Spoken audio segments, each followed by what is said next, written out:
മലയാളി മക്കളെ വണക്കം. Big boss Tamil season 8 തീർന്നിട്ടും നമുക്ക് വീണ്ടും പറയാനുള്ളത് അതിനെപ്പറ്റിയാണ് കേട്ടോ. അതായത് ഞായറാഴ്ച വീണ്ടും ഒരു ഐറ്റം വരികയാണ്. അതായത് ബിഗ് ബോസ് സീസൺ 8 കൊണ്ടാട്ടം എന്നുള്ളൊരു പേരിലാണ് കേട്ടോ.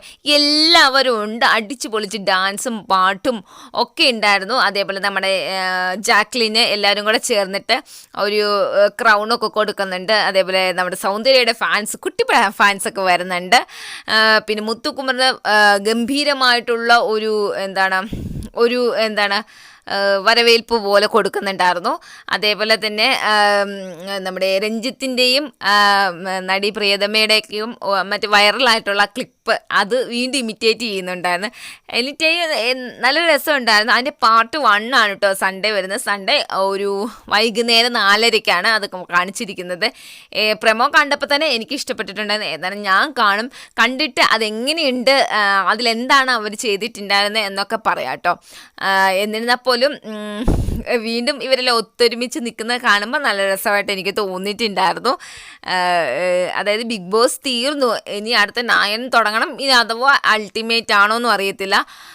അപ്പം എന്നിട്ട് പോലും നമുക്ക് അതിനെ കുറിച്ചുള്ള സംസാരങ്ങൾ തീർന്നിട്ടില്ല അല്ലേ. ഇപ്പോഴും കുറേ പേര് അതിനെപ്പറ്റി സംസാരങ്ങളൊക്കെ നടക്കുന്നുണ്ട്, അപ്ഡേറ്റുകൾ. ഇപ്പോൾ അവർ ഇൻ്റർവ്യൂവും കാര്യങ്ങളും ഒക്കെ ആയിട്ട് നടക്കുകയാണ്.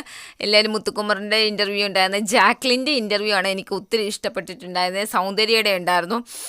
അങ്ങനെ എല്ലാവരുടെയും ഇൻ്റർവ്യൂ ഉണ്ടായിരുന്നു കേട്ടോ. പിന്നെ മാക്കാപ്പയുടെ പ്രോഗ്രാമില്ല, അതുണ്ടായിരുന്നു. എല്ലാവരും അടിച്ചു പൊളിച്ച് അവനവൻ്റേതായിട്ടുള്ള ലൈഫുകളിലേക്ക് മുന്നേറുകയാണ്.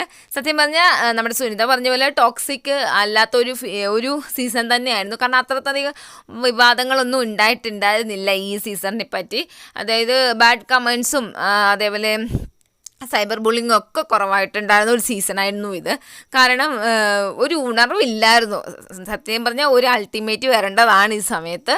ഒരു ഉണർവില്ലാത്ത സീസണായിരുന്നു. ഇച്ചിരിയും കൂടെ ടോക്സിക് ആയെങ്കിൽ മാത്രമേ ബിഗ് ബോസ് എന്ന് പറയുന്നത് സാധനം വിജയിക്കുകയുള്ളൂ അല്ലേ. ബിഗ് ബോസ് ഇല്ലെങ്കിൽ ഉറങ്ങിയ പോലെയാകും. മലയാളത്തിലൊക്കെ ബിഗ് ബോസ് ഇത്രയധികം സൈബർ ബുള്ളിങ് ഇവർക്ക് കിട്ടണമെങ്കിൽ അവർ അത്രത്തോളം ഒരു ഉണർവുള്ള പോലെ തന്നെ കാണിക്കുന്ന കാരണമുണ്ടാണ്.